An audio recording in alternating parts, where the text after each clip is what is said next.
சிறுவர் கதை. எழுத தெரிந்த புலி. காட்டிலிருந்து பிடிபட்டு கொண்டு வரப்பட்ட புலி ஒன்று சர்க்கஸ் கூண்டிற்குள் அடைக்கப்பட்டிருந்தது. கூண்டில் அடைக்கப்பட்ட மற்ற மிருகங்களைப் போல் இல்லாமல் பகலும் இரவும் அந்த புலி நடந்து கொண்டே இருந்தது. ஏன் அப்படி கூண்டுக்குள்ள அலைகிறது என்று எவருக்குமே தெரியவில்லை. ஒரு நாள் எங்கிருந்தோ ஊர்ந்து வந்த நத்தை ஒன்று புலிக்கூண்டின் மீது உட்கார்ந்திருந்தபடியே அதை பார்த்து கொண்டிருந்தது. புலி ஓய்வில்லாமல் வட்டமாக சுற்றி கொண்டிருப்பதைக் கண்டு, எதற்காக இப்படி சுற்றி கொண்டிருக்கிறாய் என்று கேட்டது. உடனே நத்தை, கூண்டிற்குள் அடைக்கப்பட்டு கிடக்க பயமா இருக்கிறதா என்று கேட்டது. அதற்கு புலி, நான் சுற்றி கொண்டிருக்கவில்லை, எழுதி கொண்டிருக்கிறேன் என்றது. நத்தைக்கு அது புரியவில்லை. எப்படி என்று கேட்டது.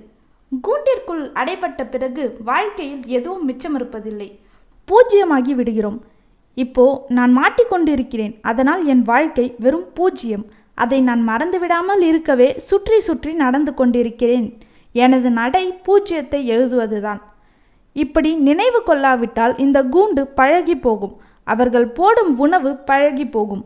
என்னை வேடிக்கை பார்ப்பவர்கள் முகம் பழகி போகும். பிறகு நான் கூண்டு புலியாகவே சுகமாக பழகிவிடுவேன். அது அவமானம். அப்படி வாழக்கூடாது, அது ஒரு இழிவு. ஆகவே நினைவில் உள்ள காட்டை ஒருபோதும் நான் மறக்கக்கூடாது.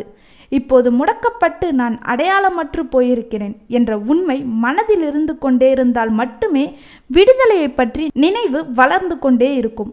அதற்காகவே பகலும் இரவும் வட்டமாக சுற்றி வந்தபடியே எழுதி கொண்டிருக்கிறேன் என்றபடி புலி நடக்க துவங்கியது. மேலும் நான் அடைக்கப்பட்டு கிடந்த போதும் என் குரல் அடைக்கப்படவில்லை. கேள் என் ரௌதிரத்தை என்றபடியே புலி உருமியது. அந்த குரலின் ஆழத்தில் புலியின் மனதில் இருந்த காடும் அதன் நினைவுகளும் எழுந்து அடங்கியது. மேலும் புலியின் விடுதலையும் வெகு தூரத்தில் இல்லை என்பதையும் காட்டியது. நீதி. நாமும் நம்முடைய வாழ்க்கையில் லட்சியத்தை தினம் தினம் நம் மனதில் நினைத்து கொண்டிருந்தால் கண்டிப்பாக ஒரு நாள் நம்மால் வெற்றி பெற முடியும்.